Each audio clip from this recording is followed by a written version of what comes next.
Vamos ao nosso assunto de hoje. Acabou a esperança, é o tema, né? Acabou a esperança. Atos 27, do 9 ao 20. Este é mais um comentando Atos dos Apóstolos. Muito bem, diz assim, vamos lendo o texto, vamos ver essa questão do tema, né? Neste texto aqui. Depois de muito tempo, tendo se tornado a navegação perigosa e já passado o tempo do dia do jejum, admoestava os Paulo. Bom, todo mundo sabe aí, quem está acompanhando aí, sabe que nós estamos na viagem para Roma. Paulo está preso. E com outros também presos, eles estão partindo, estão indo para a cidade, a capital, a sede do Império Romano. E eles estão indo para lá. Provavelmente nós estamos aqui em torno do ano 60, 61, né, por aí, tá bom? E aqui no caso, Paulo, então, está admoestando-os, vai admoestá-los e vai fazer, vai dar alguns conselhos, digamos assim, né, para o pessoal do navio, né, e especialmente para o centurião, que era o oficial, o comandante do navio, tá bom? Então, Paulo vai fazer isso agora. Dia de jejum aí, provavelmente é o dia da expiação, tá?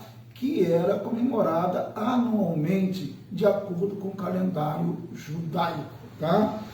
Verso 10 diz assim, dizendo-lhes, então Paulo admoestando-os vai dizer, né, vai falar, senhores, vejo que a viagem vai ser trabalhosa, com dano e muito prejuízo, não só da carga e do navio, mas também da nossa vida.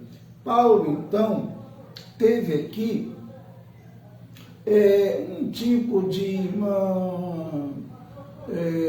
na verdade, uma revelação, né? Pode-se dizer assim, de certa forma, ele percebeu, de algum jeito, creio por Deus, que a viagem ia ser dificílima, trabalhosa, complicada. Ele percebeu isso. Então ele vai, né, admoestar, chamar a atenção para essa questão, tá? Mas aí o verso 11 diz assim, mas o centurião dava mais crédito ao piloto e ao mestre do navio do que ao que Paulo dizia. Ou seja, Paulo chamou a atenção, Paulo falou sobre a questão, né, claramente, sobre a questão ali do problema que ele estava vendo, a dificuldade que eles teriam, logicamente, né, que eles teriam muita dificuldade na viagem, isso já era perceptível para Paulo, mas o centurião não ouviu o conselho de Paulo.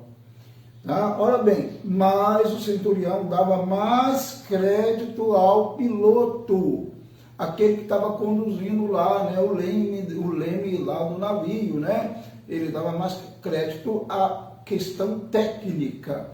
Paulo provavelmente não era técnico nisso, ele não era um especialista nessas coisas, né? Ele apenas teve da parte de Deus algo, né, uma revelação que, né, mostrava a dificuldade da viagem, né? Então é isso que ele teve. Mas o centurião, ele preferiu dar crédito à questão técnica, à questão da habilidade do piloto e não a palavra que saíra da boca de Paulo, né? Então é isso daí, né? Tem hora que a gente tem que realmente olhar as questões técnicas, as questões científicas, é verdade, né? Para fazermos alguma coisa, para calcularmos alguma coisa. Mas tem hora, e isso é muito importante para aqueles que são cristãos, perceber que Deus está falando de forma diferente, está nos revelando alguma coisa, e isso não necessariamente tem a ver com técnica ou questões científicas, né? Espero que os irmãos estejam entendendo o que eu quero dizer.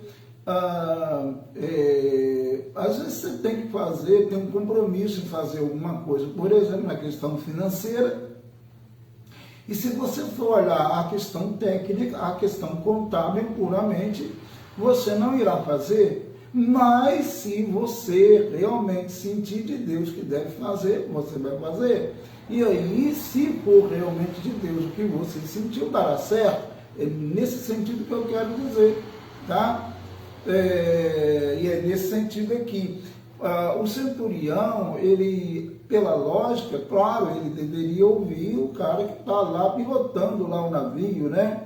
Está no leme, está conduzindo o navio, obviamente. Mas, se ele tivesse sensibilidade espiritual, né, e conhecesse mais Paulo, de repente ele daria ouvido a Paulo e teria tido alguns cuidados que não foram, né, no caso, que ele não teve, né, porque não ouviu Paulo, tá bom? É isso que eu quero dizer. É sempre bom ouvir conselhos, né, e palavras das pessoas, né? Pelo menos devemos estar atentos a ouvir as palavras dos outros. Bom, não sendo, aí o verso 12 diz, não sendo o porto próprio para invernar, a maioria deles era de opinião que partissem dali para ver se podiam chegar a Fenice e aí passar o inverno, visto ser um porto de Creta, o qual olhava para o nordeste e para o sudeste. Lembrando aqui que todo mundo sabe que Paulo está indo para Roma, ele está preso, tá? No navio ali, tá? com dezenas e centenas de pessoas, né? Pode-se dizer, né? Bom, soprando brandamente o vento sul e pensando eles ter alcançado o que desejavam, levantaram âncora e foram costeando mais de perto a ilha de Creta, tá? Como se protegendo, né? Entretanto, quando vem o entretanto, no entanto, mas todavia aí a situação muda, né? Então, entretanto, não muito depois, desencadeou-se do lado da ilha, ou seja, da ilha de Creta, um tufão de vento chamado Euroaquilão. Olha bem, um tufão, o nome já diz, né? A coisa mudou, o quadro está mudando, a situação climática ali no mar está mudando, né? Então, não é brincadeira, a situação está ficando perigosa, como Paulo já tinha previsto. O verso 15 diz, e sendo o navio arrastado com violência, sem poder resistir ao vento, cessamos a manobra e nos fomos deixando levar, né? Ou seja, eles pararam de tentar, de lutar contra o vento, né?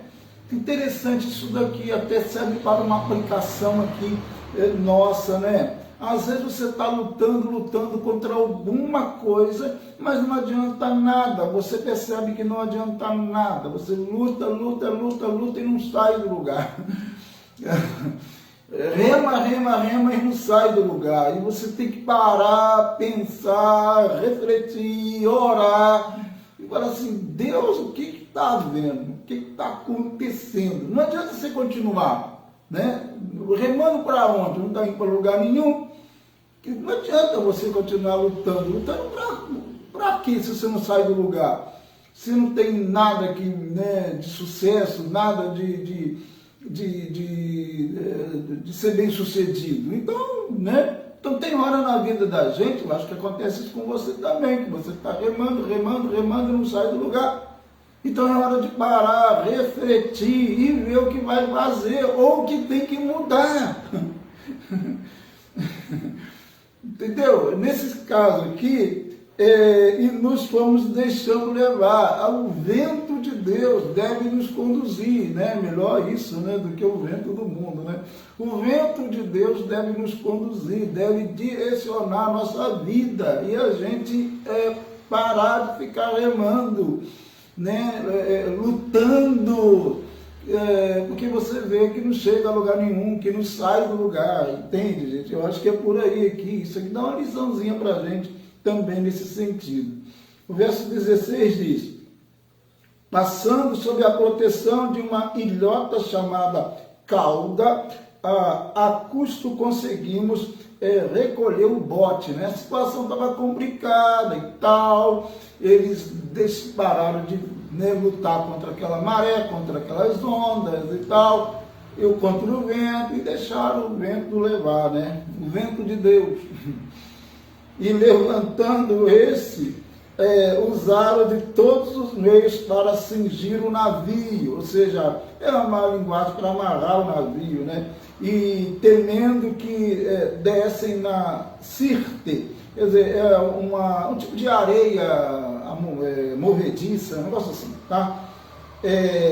Arriaram os aparelhos e foram-se ao léu, né?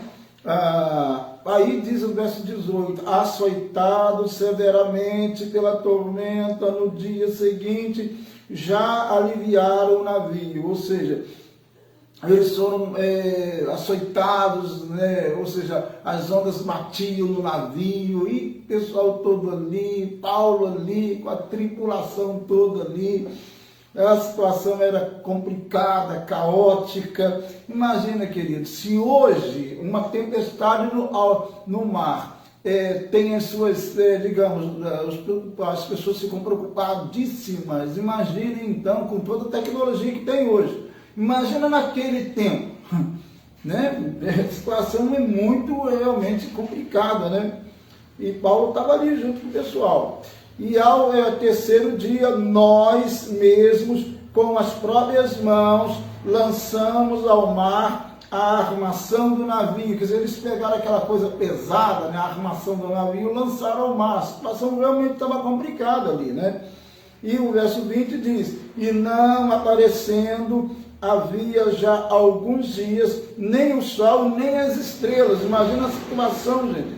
Caindo sobre nós grande tempestade, dissipou-se afinal toda a esperança de salvamento. Então acabou toda a esperança. É por isso que o tema de hoje é acabou a esperança, né, gente? Exatamente, acabou a esperança. Vento contrário, tempestade, tufão, né? Ondas açoitando o navio, né? E a minha pergunta é: acabou a esperança? Olha, não acaba, a esperança não acaba para aquele que é servo de Deus. Amanhã nós vamos ver isso mais, né? Mas ali tem servo de Deus. Paulo está ali, um servo de Deus. E aonde o servo de Deus está, sim, há esperança. Então, há esperança, tá? Amanhã a gente continua. E a gente vai aí caminhando para o final de Atos dos Apóstolos. Esse foi mais um Comentando Atos dos Apóstolos, tá? Essa história é legal, tá? Paulo indo para Roma. Bom, vamos orar ao Senhor neste momento. Deus abençoe. Se essa mensagem abençoou você, se esses comentários têm instruído você, compartilhe. E também no meu canal lá, se inscreva no meu canal, Ronaldo Viana S. Tá? Deus abençoe, vamos orar.